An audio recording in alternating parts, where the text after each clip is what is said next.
Main stream media তো আছে, social মিডিয়ার একটা বিরাট অংশকে টাকা দিয়ে কিনে নেওয়া হয়েছে, ব্যতিক্রম দু চারটে ছাড়া। এখনো আমাদের ভারতবর্ষে যে পার্লামেন্টারি ব্যবস্থা আছে সেটাকে যেমন আমায় ব্যবহার করতে হবে, কিন্তু সেটাকে কার্যকর করতে গেলে পরে আমাকে রাস্তায় ব্যবহার করতে হবে। তৃণমূল দলটাকে তৈরি করেছিল আরএসএস। মমতা বন্দ্যোপাধ্যায় ছিলেন আরএসএস এর পুতুল। এখন তো রাম মন্দির ট্রাস্টের চুরি, কোটি কোটি টাকা চুরি। প্রকৃতপক্ষে আমি বলি, যারা আজকে নিজেদের রাষ্ট্রবাদী দেশপ্রেমী বলছেন তারা দেশ বিরোধী। আমি এটা বহুবার বলছি।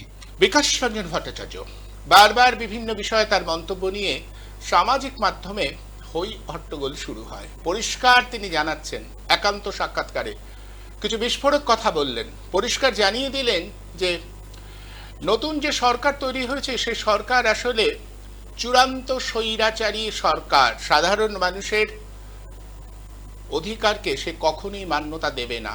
এই যে বুলডোজার, এই বুলডোজার সংস্কৃতি প্রমাণ করে যে আসলে গণতান্ত্রিক মানসিকতায় এই সরকারের কোনো আস্থা নেই। শুধু তাই নয়, বিকাশ রঞ্জন ভট্টাচার্য বলছেন যেভাবে ওই ইসকনকে সোয়াবিনের জন্য বরাদ্দ দেওয়া হয়েছে তার পিছনে একটা অঙ্ক আছে। অঙ্ক হচ্ছে আমেরিকা থেকে সোয়াবিন আমদানি করা হবে, সেই জন্যই এই বরাদ্দটা দিয়ে দেওয়া হয়েছে, কারণ অত সোয়াবিন আনবার পরে বেচা হবে কোথায়, তাই ইসকনকে বরাদ্দ দিয়ে দেওয়া হয়েছে।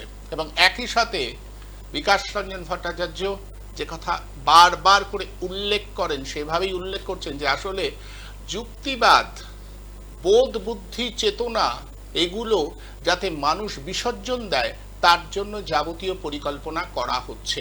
যেভাবে গত কয়েকদিন ধরে বিকাশ রঞ্জন ভট্টাচার্যকে আক্রমণ করা হচ্ছে, এটা বিজেপির পরিকল্পিত একটা পন্থা বলেই তিনি মনে করছেন।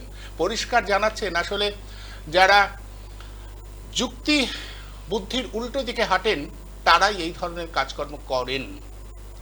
এখনো তার মতে মমতা বন্দ্যোপাধ্যায় আরএসএস এরই তৈরি। মমতা বন্দ্যোপাধ্যায় আরএসএস এর অঙ্গুলি হেলনেই এ রাজ্যে বিজেপির জন্য জায়গা তৈরি করে দিয়েছিলেন, সেখানেই বিজেপি একটু একটু করে ঢুকে পড়েছে।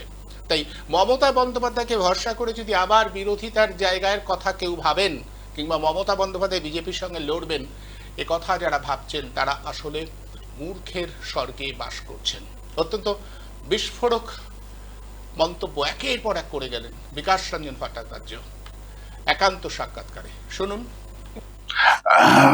তাহলে এই মুহূর্তে লড়াইটা কিভাবে সংগঠিত করা যায়, এটা তো ভাবতে হবে। লড়াইটা হচ্ছে, আপনি যদি দেখেন আজকে যে ব্যাপক উচ্ছেদ হচ্ছে, উচ্ছেদের বিরুদ্ধে যেভাবে বামপন্থীদের নেতৃত্বে সাধারণ মানুষ যারা রুখে দাঁড়াচ্ছেন বিভিন্ন স্টেশনে, বিভিন্ন বস্তি অঞ্চলে, এইটাই লড়াইয়ের একটা সূচিমুখ। এবং এই লড়াইটাকে বিপদ পরিচালিত করবার জন্য মেইন স্ট্রিম মিডিয়া তো আছে, সোশ্যাল মিডিয়ার একটা বিরাট অংশকে টাকা দিয়ে কিনে নেওয়া হয়েছে, ব্যতিক্রম দু চারটে ছাড়া। এই সোশ্যাল মিডিয়া সেই বিকৃত যে অংশ, তারা আবার বিকৃত প্রচার করছে।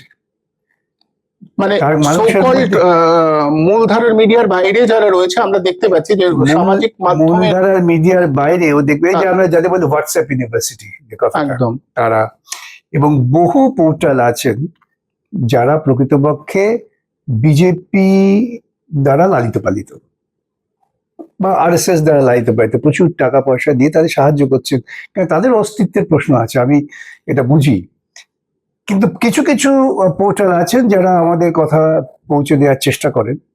আপনি সেটা যদি ধারাবাহিকভাবে লক্ষ্য করেন, দেখবেন যে বিজেপির অপকর্মের পক্ষেও একটা প্রচার তৈরি হচ্ছে। এই হকার উচ্ছেদ, কিছু লোক নাকি হাততালি দিচ্ছে, যে মানুষগুলো কাঁদছে, জীবিকা নেই, মানুষের বোধগুলোকে নষ্ট করে দেওয়া হচ্ছে।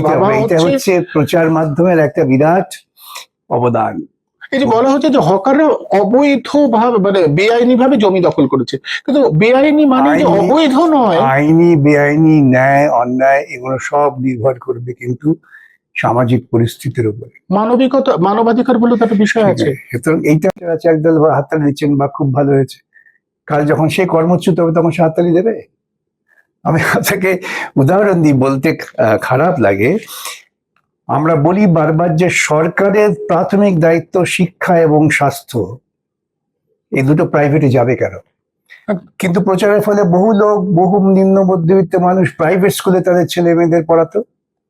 কোভিডের সময় জীবন অভিজ্ঞতা কিভাবে শেখে, কোভিডের সময় কি হলো, এই তথাকথিত প্রাইভেট স্কুলগুলো তারা বন্ধ করে দিলেন, বললেন অনলাইনে পড়াবেন, এবং অনলাইনে পড়া থেকে যে পরিমাণ টাকা দিতে হবে সেটা কিন্তু ওই মধ্যবিত্ত বা নিম্ন মধ্যবিত্ত মানুষগুলো পারছেন না, কেন কোভিডের সময় তাদেরও চাকরি চলে গিয়েছে, তাদের কারখানা বন্ধ হয়ে গিয়েছে। তো এরকম পরিস্থিতি, তাহলে সেক্ষেত্রে সরকারি ব্যবস্থাতে একমাত্র যার উপর গ্রহণ করা যায়, তাহলে ওই একটি অভিজ্ঞতা দিয়ে বুঝলেন, যারা বুঝেছিলেন কিনা জানি না, কারণ আমার কাছে তখন অনেকেই আসতেন যে আমাদের ছেলে মেয়ের লেখাপড়ার কি হবে। অর্থনৈতিক পরিস্থিতি এবং সামাজিক পরিস্থিতি এই দুটো বিচার করে সিদ্ধান্ত হবে কোনটা ন্যায়সঙ্গত, কোনটা অন্যায়। কানুন পাল্টে দেবার, মানে আপনি দেখুন যে গতকাল একটা বিল আছে গুন্ডা, মানে আপাতভাবে মনে হচ্ছে দুষ্কৃতীদের দমন করবার জন্য, কিন্তু এটা তো মানে ইংরেজ আমলকে মনে করিয়ে দেয়। না, এটা খতিয়ে দেখবেন, এটা হচ্ছে এই যে হকার উচ্ছেদ হচ্ছে, বস্তি উচ্ছেদ হচ্ছে, তার বিরুদ্ধে মানুষের প্রতিরোধ গড়ে উঠছে। এই প্রতিরোধটা যারা গড়ে তুলছে, প্রতিরোধগুলো আটকানোর জন্য তাদের ভয় দেখিয়ে গ্রেপ্তার করে আটকে রেখে এই প্রতিরোধ আন্দোলনটাকে তারা দমন করতে চাইছেন। এটা কোনো ভারতবর্ষে যা আইন আছে সেই আইনেই যথেষ্ট ক্ষমতা দেওয়া আছে, যদি তারা যথার্থই গুন্ডাদের দমন করতে চান। নতুন আইনের দরকার ছিল না। নতুন আইন টাইন করা হচ্ছে লক্ষ্যখানিকটা চটক মটক দেওয়া, মধ্যবিত্ত সুবিধাবাহী গোষ্ঠী তারা উল্লসিত হবেন, কিন্তু আসল লক্ষ্যটা বুঝতে হবে। এটা হচ্ছে ওদের এই যে বেআইনি উচ্ছেদ চলছে, বুলডোজার বাহিনী বহু জায়গায় মানুষ আটকে দিচ্ছেন, মানে রাষ্ট্র ক্ষমতাকে আরো সংগঠিত করবার জন্যই স্বৈরাচারী ফ্যাসিবাদী রাষ্ট্র ক্ষমতার প্রয়োগ। এই জন্য আইনগুলো এভাবে পাল্টানো, সেই জন্য তারা চেষ্টা করছে নতুন আইন টাইন এনে মানুষকে একটু ভয় দেখাবার। শুধু মানে সংসদে বা বিধানসভার ভিতরে নয়, বাইরে লড়াইটা করতে হবে। কোথাও বামপন্থী, মানে আপনি তো একদম এটা বলছেন যে পার্লামেন্ট নয়, মানুষের সামনে না গেলে গোটা বিষয়টা থাকবে না, এই লড়াই সমান্তরাল ভাবে। এখনো আমাদের ভারতবর্ষে যে পার্লামেন্টারি ব্যবস্থা আছে সেটাকে যেমন আমায় ব্যবহার করতে হবে, কিন্তু সেটাকে কার্যকর করতে গেলে পরে আমাকে রাস্তায় ব্যবহার করতে হবে। রাস্তায় একমাত্র রাস্তা। পার্লামেন্টারি লড়াইটা একটা রাস্তার এগোবার একটা সমান্তরাল ব্যবস্থা। এই দুটো লড়াইকেই আমাকে একসঙ্গে সংঘবদ্ধ করতে হবে। এটা যে পরিস্থিতি কি বুঝছেন যে এরা যে তৃণমূল কংগ্রেস নামক দলটা ক্রমশ যেভাবে উধাও হয়ে গেল, মানে একেবারে কর্পূরের মতো উড়ে যাচ্ছে, এটার পিছনের আসল ব্যাখ্যাটা কি আপনার কি? দেখুন, আমি ইতিপূর্বে বলেছি, হয়তো সেটা আপনার কাছে হয়তো বলেছি, তৃণমূল দলটাকে তৈরি করেছিল আরএসএস। তাদের একমাত্র লক্ষ্য ছিল যে পশ্চিমবঙ্গের বুকে সরাসরি বিজেপির গ্রহণযোগ্যতা তৈরি করা যাবে না, তার জন্য একটা শিখণ্ডী চাই, মুখোশ চাই। সেটা দিয়ে তৃণমূল দলটা লালিত পালিত হয়েছে। আজকে মোটামুটি ভাবে সরাসরি ভাবে বিজেপি প্রতিষ্ঠার জমি তৈরি হয়ে গেছে, বিজেপি ক্ষমতায় এসে গেছে। এখন আর এই তৃণমূল দলকে টিকিয়ে রাখার কোনো প্রয়োজন নেই, তাই দেখবেন এইসব বিভাজন চলছে। কিন্তু একেবারে কি প্রয়োজন নেই এটা ওরা বুঝতে পেরেছে, যে হঠাৎ হকার উচ্ছেদ, বস্তি উচ্ছেদের বিরুদ্ধে লড়াইটাতে সিপিআইএম বামপন্থী কর্মীরা, সাধারণ মানুষ তাদের সঙ্গে জড়ো হয়ে যাচ্ছেন। তো সেই আন্দোলনটাকেও বিভ্রান্ত করার জন্য, বিরোধী পরিসরে খানিকটা টিকিয়ে রাখার জন্য দেখবেন তৃণমূল দলের এই কালীঘাট, ভবানীপুর এইসব বিতর্ক করে টরে তাদের বাঁচিয়ে রাখার চেষ্টা হয়, ভাসিয়ে রাখো। এবং তারাও দেখবেন হঠাৎ করে হকার উচ্ছেদ নিয়ে মিছিল করবেন, অনেক বেশি অপটিক্স আসবে, কাজের কাজ কিছু না হলেও। এটাও একটা কৌশল। মানে আপনি বলছেন কোনোভাবেই মমতা বন্দ্যোপাধ্যায়কে সামনে রেখে যৌথভাবে তার সাথে আন্দোলন বিরোধীরা করতে পারে না, মানে উনি আসলে শেষ পর্যন্ত, উনি তো বিরোধী নন। মমতা বন্দ্যোপাধ্যায় ছিলেন আরএসএস এর পুতুল। আরএসএস এর একটা লক্ষ্য পূরণ হয়েছে, আরও একটু পাকাপোক্ত করার জন্য তারা কিছুদিন এই মমতাকে টিকিয়ে রাখার চেষ্টা করবে। জুড়ে ধরুন মানুষের মধ্যে কিন্তু সচেতনতা বাড়ছে, আন্তর্জাতিক ক্ষেত্রে ভারতবর্ষের কোন রকম গ্রহণযোগ্যতা আর থাকছে না, এটা প্রমাণ হয়ে গেছে, বিতর্কের কোনো অবকাশ নেই। আমার দেশের প্রধানমন্ত্রীকে আমেরিকান রাষ্ট্রপতি প্রকাশ্যে প্রেসের সামনে দাঁড়িয়ে বলছেন যে সমস্ত কথাবার্তা বলছেন, এগুলো আমাদের পাড়ার রকে আমরা বলতে শুনি, কিন্তু হচ্ছে আমার প্রধানমন্ত্রী নিরুত্তর হাসছে। এবং বিজেপির লোক আমেরিকায় গিয়ে প্রেস কনফারেন্স করে বলছে আমেরিকার কথায় আমরা তেল কেনা রাশিয়া থেকে বন্ধ করেছি, আমেরিকার কথায় আমরা ইরানের তাহাবাজ থেকে কি যেন পোর্টটা তাহাবাজ ভুলে যাচ্ছি, সেখান থেকে সরে এসেছি। আর কত আমেরিকার কথা শুনে চলবো আমরা? এখনো আমেরিকা কেন আমাদের বিরুদ্ধে? এই যে আত্মসমর্পণ, যে ভারতবর্ষ একসময় পৃথিবীর বুকে একটা গ্রহণযোগ্য শক্তি হিসেবে মানুষের কাছে আত্মপ্রকাশ সমাদৃত ছিল, তাকে আমরা কোথায় নামিয়ে এনেছি?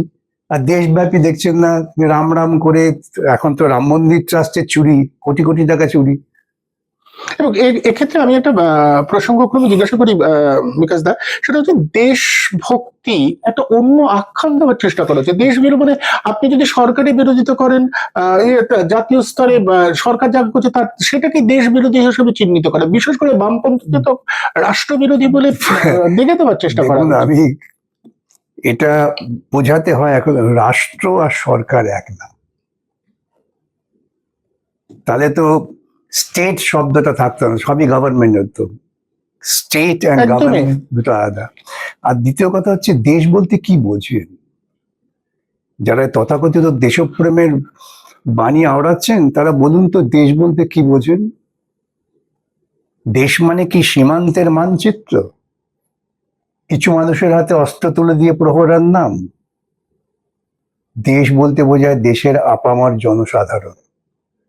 সে আপামর জনসাধারণের স্বার্থ, তাদের অস্তিত্ব, তাদের নিজস্ব কৃষ্টি, জীবনযাপন, তাকে সুরক্ষিত করাই হচ্ছে দেশপ্রেম। আর তার বিরুদ্ধে কথা বলা হচ্ছে দেশদ্রোহিতা। প্রকৃতপক্ষে আমি বলি, যারা আজকে নিজেদের রাষ্ট্রবাদী দেশপ্রেমী বলছেন তারা দেশ বিরোধী। আমি এটা বহুবার বলছি। দেখেছেন সেদিনকে একটা দেখলাম ভিডিওতে, এক মুসলিম মহিলা, তাকে জোর করে হামলা করা হচ্ছে। একদম। যে জয় শ্রীরাম, জয় শ্রীরাম বলতে হবে। যাদবপুরে বাজারে দেখলাম আমি ফেসবুকে, সেখানে গিয়ে বলছে কি হালাল মাংস বিক্রি করা যাবে না। এতদিন কেউ কখনো এসব ভেবেছিল? এই মাংস খেয়ে তো যারা ওখানে গেছে বড় বড় বক্তৃতা করতে, তারা তো এই মাংস খেয়েই বড় হয়েছে। হালাল না কালাল কখনো মানুষের প্রশ্ন ছিল? এটা হচ্ছে দেশবিরোধিতা, এবং তারা মুখে দেশপ্রেমের কথা বলবেন। এবং তথাকথিত ভারতবর্ষের বুকে ট্রাম্প একজন যুদ্ধবাজ বলে পৃথিবীর কাছে পরিচিত। ইরান নাক ঘষে দিয়েছে, তাই তার নামে ভারতবর্ষের বুকে একটি শহরের রাস্তার নামকরণ হচ্ছে। এবং সেটা যারা করছে তারা কি করে দেশপ্রেমিক হয়? তারা দেশপ্রেমী নয়। শুনুন, একটা কথা বলি, এই ইসকনকে দেওয়া নিয়ে লোকে ডিম সোয়াবিন নিয়ে বিতর্ক করছে। বিতর্ক সেটা নয়, আসল লক্ষ্যটা বুঝতে হবে। আমেরিকার সঙ্গে যে বাণিজ্য চুক্তি হয়েছে, সেখানে ভারতবর্ষে আমেরিকার সয়াবিন কিনবেন বলে নাক্ষর দিয়ে এসছেন। এখন ভারতবর্ষের এই ব্যাপক বাজার যেটা, সেই সয়াবিনের বাজারটা আমেরিকার স্বার্থে খোলা হবে, এই জন্য ইসকন দেওয়া হয়েছে, অন্য কিছু কারণ না। ইদানিং বিকাশ রঞ্জন ভট্টাচার্যের কথায় রীতিমতো শোরগোল পড়ছে, সামাজিক মাধ্যমে রীতিমতো কাটাছেঁড়া করা হচ্ছে, একদল হই রই করে উঠছে। এরপরে আজকে তিনি যেগুলো বললেন, তারপরে নিশ্চয়ই তাদের গাত্রদাহ আরো বাড়বে। কিন্তু তিনি মনে করেন আসলে মানুষই শেষ কথা বলে, অগণিত সাধারণ মানুষের প্রতিরোধেই আবার নতুন ইতিহাস লেখা হবে, এটাই তার বিশ্বাস।